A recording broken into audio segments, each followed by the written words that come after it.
Amén. Gloria a nuestro Señor Jesús. Y siempre me gusta comenzar estos pequeños estudios diciendo que sin Cristo nada soy, sin Cristo nada puedo hacer, todo lo puedo en Él y sin Él estuviese perdido. Y a esta hora vamos a hablar estamos hablando sobre el poder de la oración y vamos a hablar en esta hora sobre la humildad en nuestra oración. La humildad en nuestra oración, y el versículo del texto bíblico que vamos a utilizar en el día de hoy se encuentra en Primera de Juan capítulo 1, y vamos a leer los versículos 5 y 6. Primera de Juan capítulo 1, versículos 5 y 6, dice la palabra del Señor que la fe viene por el oír y por el oír su palabra. Y le damos la gracia y la gloria a nuestro Señor y le pedimos que toque nuestras vidas con su palabra. Y dice la palabra del Señor en Primera de Juan capítulo 1, el versículo 5 dice: Este es el mensaje que hemos oído de Él y os anunciamos. Dios es luz y no hay ninguna tinieblas en Él. Si decimos que tenemos comunión con Él y andamos en tinieblas, mentimos y no practicamos la verdad. Es importante practicar la verdad. La verdad es solamente es una, y la verdad es Cristo Jesús. Algo sobre la verdad es que muchas veces nos ponemos, por eso es que el Señor nos pide a nosotros que no entremos en contienda, porque en la verdad, una de las cosas que se puede ocurrir en la verdad es que las personas se pueden contradecir, y cuando se contradicen, pues alguien está erróneo, yo estoy erróneo, la otra persona está errónea, o los dos estamos erróneos. No podemos tener las dos verdades, ¿verdad? La verdad es solamente una, y es importante que sepamos esto. ¿Cómo es posible andar con Dios y andar en tinieblas? O sea, es importante. Esto dice el versículo 6 precisamente, dice que si decimos que andamos en comunión con Él, con Dios, y andamos en tinieblas, dice que mentimos. O sea que esto es importante creer a Jesucristo, y también es importante practicar la verdad. Es importante practicar la verdad. ¿Cómo podemos en nuestras vidas andar con Dios y en tinieblas a la misma vez? Y muchas veces una de las cosas que ocurre es que el temor y la desnudez son cosas que comúnmente pueden acechar en nuestro caminar con Dios sin darnos cuenta. El temor y la desnudez son cosas que comúnmente pueden acechar en nuestro caminar con Dios, y nos acechan y están ahí sin darnos cuenta. El temor. Esto me acuerda a Adán y a Eva. Cuando Adán y Eva pecaron, todavía Dios él estaba buscándolo. Ellos comieron, los ojos de ellos fueron abiertos, se dieron cuenta que estaba desnudo, y Dios luego llega y pregunta: Adán, ¿dónde estás tú? O sea, la presencia de Dios estaba ahí en ese momento, después de ellos haber pecado. Pero ellos estaban ante la presencia de Dios, pero al mismo tiempo andaban en oscuridad. ¿Por qué andaban en oscuridad? Porque ellos se escondieron. ¿Qué pasó cuando ellos se escondieron? Ellos se dieron cuenta que estaban desnudos y tuvieron temor. Por ejemplo, uno se da cuenta cuando uno está desnudo, cuando el pecado de uno o el uno alejarse de Dios, alguien lo pone en la luz, ¿verdad? La única manera que podemos ver nosotros en la oscuridad es cuando hay luz. De otra manera, en la oscuridad no vamos a poder ver. Y cuando la palabra de Dios precisamente enciende la luz para que podamos ver bien nuestro pecado, en dónde es que estamos fallando, dónde están en nuestras fallas, es como si estuviésemos al desnudo. Y muchas veces cuando pasan estas cosas, cuando nos confrontan con la luz, cuando nos confrontan con la verdad, no queremos escuchar. No queremos escuchar, no, yo soy así, palo que nace doblado jamás su tronco endereza, yo no quiero saber nada de esto. Entonces, ¿qué pasa? Que nosotros estamos empujando la oportunidad que Dios nos da para el arrepentimiento.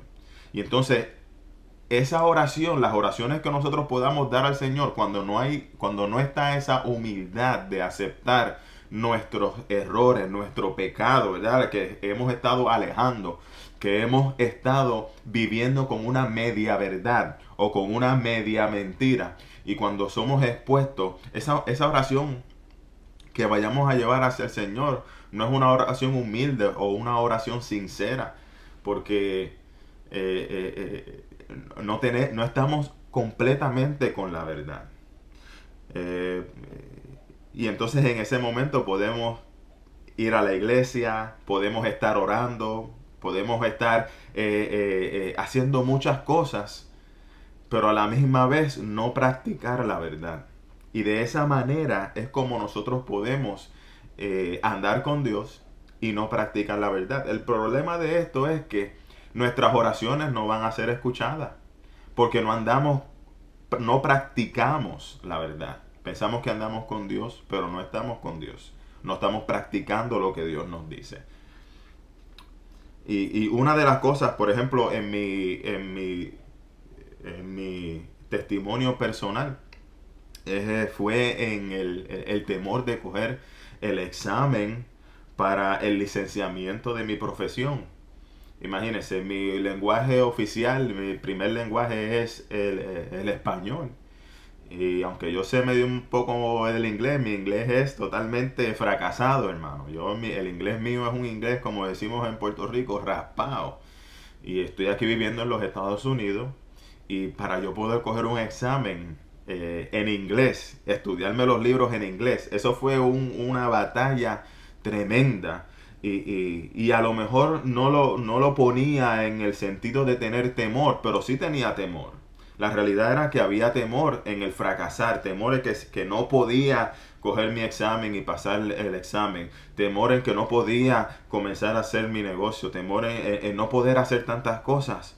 Pero en realidad, caminando con Dios, estaba en temor. No solamente en la cuestión del pecado, ¿verdad? O no hacer en la voluntad de Dios, porque he estado haciendo la voluntad de Dios a mi mejor capacidad posible, pero también estaba con ese espíritu de temor. Y no debemos tener temor en hacer la voluntad de Dios, en hacer lo que Dios nos pide que hagamos. No puede haber temor. Dios quiere que seamos productivos. Dios quiere que multipliquemos nuestro talento. Dios quiere que seamos dueños propios y no esclavos de la creación. Y estamos viviendo en un mundo que estamos siendo un poquito esclavos. Estamos mirando más la creación que el poder de Dios. La zona de comodidad es una zona oscura. ¿Por qué la zona de comodidad es una zona oscura? Usted sabrá en el día que le toque una situación que lo empuje a usted a emprender y a ser productivo. Cuando llegue el momento de que usted tiene que levantarse de esa zona de comodidad para emprender su camino, usted va a saber que la zona de comodidad va a ser una zona oscura.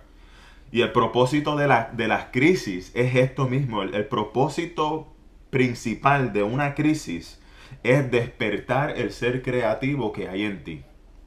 Es despertar el ser creativo que hay en ti. Si nos quedamos en la zona de la crisis, entonces no vamos a poder saber qué es lo que hay al otro lado de la crisis.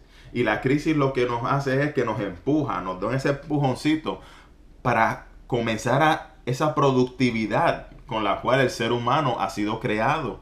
La productividad está dentro de nosotros, la creatividad está dentro de nosotros. La palabra dice que hemos sido nosotros creados a la imagen y semejanza de Dios, y Dios es un Dios creativo, Dios es un Dios productivo, Dios es un Dios dador. Y lo que hacen las crisis es empujarnos a que seamos dadivosos, a que seamos creativos y productivos. Lo que debemos saber es que si estás todavía respirando, si todavía hay aliento de vida en ti, hay esperanza para la reconciliación con Dios, andar en su luz y practicar la verdad. Repito, esto es lo que debemos saber. El punto que quiero que sepan es que si todavía tenemos aliento de vida, estamos respirando, todavía tenemos vida, todavía hay esperanza para la reconciliación con Dios, andar en su luz y practicar la verdad.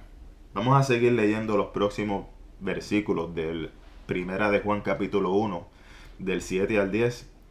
Dice la palabra del Señor, pero si andamos en luz, como Él está en luz, tenemos comunión unos con los otros, y la sangre de Jesucristo, su Hijo, nos limpia de todo pecado. Amén, gloria a Dios, Él nos limpia de todo pecado.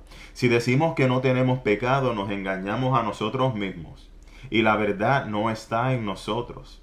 Si confesamos nuestros pecados, Él es fiel y justo para perdonar nuestros pecados y limpiarnos de toda maldad. Qué bueno es el Señor, que cuando nosotros vamos a Él y confesamos nuestros pecados, Él nos limpia de toda maldad. El versículo 10 dice, si decimos que no hemos pecado, le hacemos a Él mentiroso, y su palabra no está en nosotros. El reconocer nuestras faltas y pedir perdón no nos hace menos que nadie. No nos hace menos que a nadie.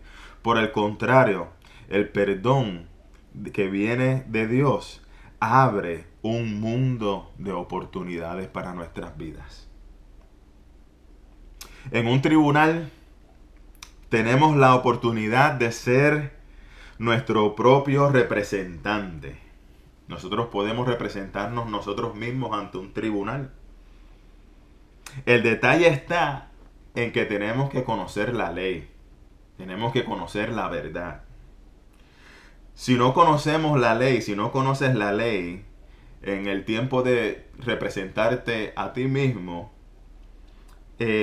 puede ser que caigamos presos por culpa de nuestra ignorancia, por no saber la ley, por no conocer la verdad.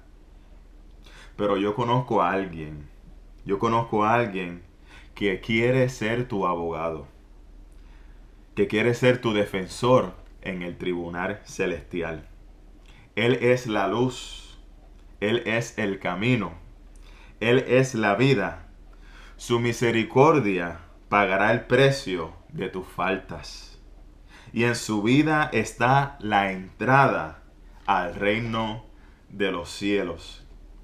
Esa persona se llama Jesús, el único que puede rescatar del hoyo tu vida, el que te puede librar de todos tus temores. Si al mirarte al espejo ves tu desnudez, su misericordia te cubrirá para que puedas entrar ante la presencia de Dios con alabanza y acción de gracias. Dios quiere que tú le entregues ese espíritu de cobardía para Él llenarte de su espíritu de poder, de amor y de dominio propio. ¿Tú qué dices, león? Esfuérzate y sé valiente. No temas ni desmayes, porque Jehová tu Dios estará contigo a donde quiera que emprendas tu camino. Dios te bendiga.